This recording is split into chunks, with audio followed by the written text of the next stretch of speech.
بسم اللہ الرحمن الرحیم۔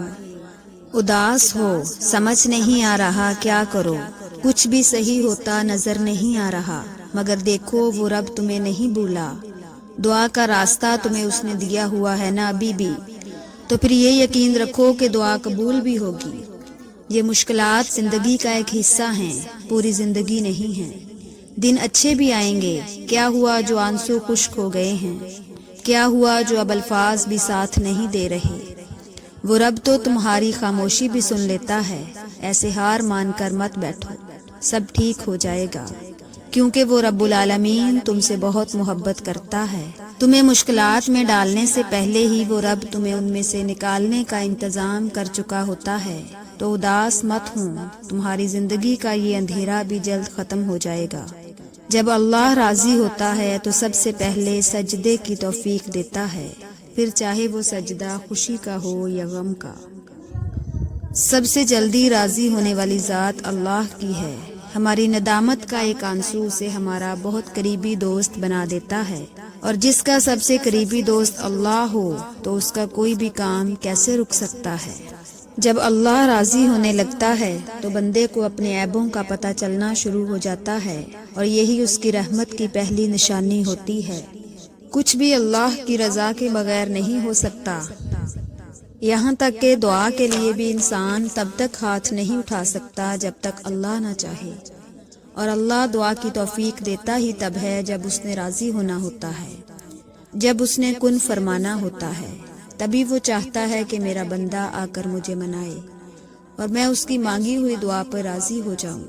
اور اس سے بڑی خوش قسمتی اور کیا ہو سکتی ہے کہ وہ خود ہمارا انتخاب کرتا ہے، ورنہ ہمارے ارد گرد کتنے ایسے لوگ ہیں جو مایوس ہو کر دعا مانگنا ہی چھوڑ دیتے ہیں، ایسے لوگوں کو پھر وہ توفیق بھی نہیں دیتا۔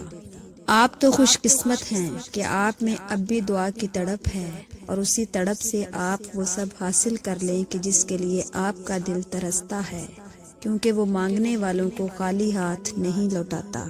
جب اللہ کی رضا کے بغیر اس کائنات کا ایک پتا بھی ہل نہیں سکتا، تو پھر تمہارے دل کا بار بار اللہ سے رجوع کرنا، اس سے مانگنا بے وجہ نہیں ہے۔ جو ہاتھوں میں اتنی جان ڈال دیتا ہے کہ وہ دعا کے لیے اٹھ سکیں، وہ پھر ان اٹھنے والے ہاتھوں کی لاج بھی رکھتا ہے۔ دنیا میں صرف سکون ہوتا تو لوگ اللہ کو بھول جاتے۔ سکون تو صرف ان لوگوں کے پاس ہے جو اللہ کی رضا کو اپنی رضا سمجھتے ہیں۔ دعا مانگتے رہا کرو، کیا پتہ تمہاری من پسند چیزیں ہی اللہ کی رضا ہوں۔ وہ دیتا ہے بے شمار، بے حساب، آپ کے ناشکرے پن کے باوجود بھی دیتا رہتا ہے۔ وہ گنتا نہیں ہے، احسان نہیں جتاتا، ہاں پر آزماتا ضرور ہے، اور اس کی بھیجی ہوئی آزمائشوں میں کھرا اترنا آسان نہیں ہوتا، پر یقین مضبوط ہو تو مشکل بھی نہیں ہوتا۔ اللہ کی رضا اور خوشنودی سب نعمتوں سے بڑھ کر ہے۔ اللہ تعالیٰ سے مانگو کہ وہ تمہیں اپنے فیصلے پر سر تسلیم خم کرنے اور اپنے فعل میں فنا ہونے کی توفیق دے، کیونکہ یہی سب سے بڑی جنت عالیہ ہے جو فوراً اس دنیا میں بندے کو ادا کر دی جاتی ہے۔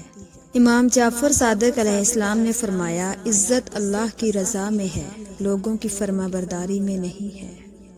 جب تم اللہ کی رضا کو اپنا لیتے ہو، پھر تمہاری چاہتیں اس کی رضا بن جاتی ہیں۔